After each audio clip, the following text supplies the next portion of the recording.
ಇನ್ನು ಕೆಲವೇ ಕ್ಷಣಗಳಲ್ಲಿ ವಿದೇಶಾಂಗ ಇಲಾಖೆಯಿಂದ ಒಂದು ಮಹತ್ವದ ಸುದ್ದಿಗೋಷ್ಠಿ ಇದೆ. ವಿದೇಶಾಂಗ ವ್ಯವಹಾರಗಳ ಸಚಿವಾಲಯದಿಂದ ನಡೆಯುವಂತಹ ಸುದ್ದಿಗೋಷ್ಠಿ ಇನ್ನೇನು ಕೆಲವೇ ಕ್ಷಣಗಳಲ್ಲಿ MEA ಮಹತ್ವದ ಸುದ್ದಿಗೋಷ್ಠಿಯನ್ನ ಇಟ್ಕೊಂಡಿದೆ. ಇದರಲ್ಲಿ ಪಹಲ್ಗಾಮ್ ದಾಳಿ ಏನಾಗಿದೆಯಲ್ಲ ಅದಕ್ಕೆ ಸಂಬಂಧಪಟ್ಟಂತೆ ಕೆಲವೊಂದಷ್ಟು ಮಹತ್ವದ ವಿಚಾರಗಳನ್ನ ಮಾಹಿತಿಯನ್ನ MEA ನೀಡುತ್ತೆ.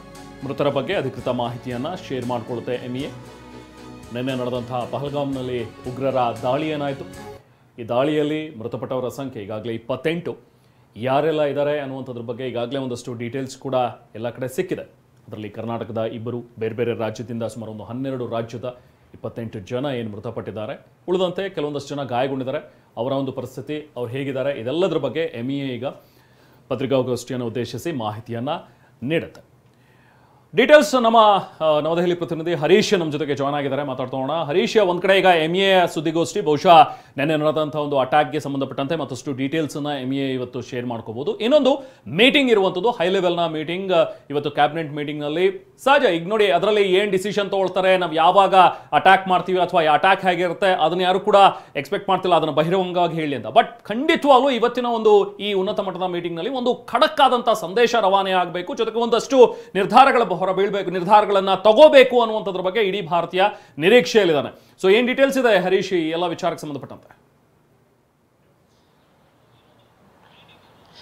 ಹೌದು ರೆಹಮಾನ್, ಪ್ರಧಾನಿ ನರೇಂದ್ರ ಮೋದಿ ಅವರ ನೇತೃತ್ವದಲ್ಲಿ ಕ್ಯಾಬಿನೆಟ್ ಸಮಿತಿಯ ಭದ್ರತೆಗೆ ಸಂಬಂಧಪಟ್ಟಂತಹ ಸಭೆ ನಡೀತಾ ಇದೆ. ಇದರಲ್ಲಿ ಗೃಹ ಸಚಿವರಿದ್ದಾರೆ, ರಕ್ಷಣಾ ಸಚಿವರಿದ್ದಾರೆ, ಹಣಕಾಸು ಸಚಿವರು ಹಾಗೂ ವಿದೇಶಾಂಗ ಸಚಿವರು ಈ ಒಂದು ಸಭೆಯಲ್ಲಿ ಭಾಗಿಯಾಗಿದ್ದಾರೆ. ಇದು ಅತ್ಯುನ್ನತ ಸಭೆ ಆಗಿರುತ್ತೆ. ಇಲ್ಲಿ ಪ್ರಮುಖವಾಗಿ ಹಲವು ವಿಚಾರಗಳು ಚರ್ಚೆ ಆಗುತ್ತೆ. ಒಂದು ಪ್ರತೀಕಾರ, ಪಾಕಿಸ್ತಾನದ ಉಗ್ರರು ಈ ಒಂದು ಕೃತ್ಯದಲ್ಲಿ ಭಾಗಿಯಾಗಿದ್ದಾರೆ ಅಂತಂದ್ರೆ ಅದಕ್ಕೆ ಪಾಕಿಸ್ತಾನವನ್ನ ಹೊಣೆ ಮಾಡಬೇಕಾಗುತ್ತೆ. ಪಾಕಿಸ್ತಾನವನ್ನ ಹೊಣೆ ಮಾಡಬೇಕು ಅಂತಂದ್ರೆ ಅದಕ್ಕೆ ಸಾಕ್ಷಿಗಳು ಬೇಕಾಗುತ್ತೆ. ಸಾಕ್ಷಿಗಳನ್ನ ಅಂತಾರಾಷ್ಟ್ರೀಯ ಮಟ್ಟದಲ್ಲಿ ಇಡಬೇಕಾಗುತ್ತೆ. ಪಾಕಿಸ್ತಾನವನ್ನ ಕಟ್ಟಾಕ್ಬೇಕಾಗತ್ತೆ. ಅದಕ್ಕೆ ಬೇಕಾದಂತಹ ಪ್ಲಾನ್ಗಳು ನಡೆಯುತ್ತೆ. ಇನ್ನೊಂದ್ ಕಡೆ ನೇರವಾಗಿ ಪಾಕಿಸ್ತಾನಕ್ಕೆ ಎಚ್ಚರಿಕೆ ಕೊಡುವಂತಹ ದೃಷ್ಟಿಯಿಂದ ಮಿಲಿಟರಿಯ ದಾಳಿ ಏನಾದ್ರೂ ಮಾಡುವ ಸಾಧ್ಯತೆಗಳ ಬಗ್ಗೆ ಕೂಡ ಚರ್ಚೆ ಆಗುತ್ತೆ. ಅಂದ್ರೆ ನೇರ ಉತ್ತರ ಕೊಡ್ಲಿಕ್ಕೆ ಸಾಧ್ಯ ಇದೆಯಾ ಅನ್ನುವಂಥದ್ರ ಬಗ್ಗೆ ಕೂಡ ಈ ಒಂದು ಸಭೆಯಲ್ಲಿ ಚರ್ಚೆ ಆಗುತ್ತೆ. ಯಾಕಂತಂದ್ರೆ ಈ ಹಿಂದೆ ಆದಂತಹ ದಾಳಿಗಳಿಗೆ ಭಾರತ ಪ್ರತಿಕಾರವನ್ನು ತೀರಿಸಿಕೊಂಡಿದೆ, ಪ್ರತಿ ದಾಳಿಯನ್ನ ಮಾಡಿದೆ. ಬಾಲಕೋಟ್ ಆಗಿರ್ಬೋದು, ಉರಿ ಆಗಿರ್ಬೋದು, ಈ ದಾಳಿಗಳ ಮೂಲಕ ಭಾರತ ಕೂಡ ತಿರುಗೇಟನ್ನು ನೀಡಿದೆ. ಈ ಒಂದು ದಾಳಿ ಏನಿದೆ ಇದು ಸಾಮಾನ್ಯವಾದಂತಹ ದಾಳಿ ಅಲ್ಲ.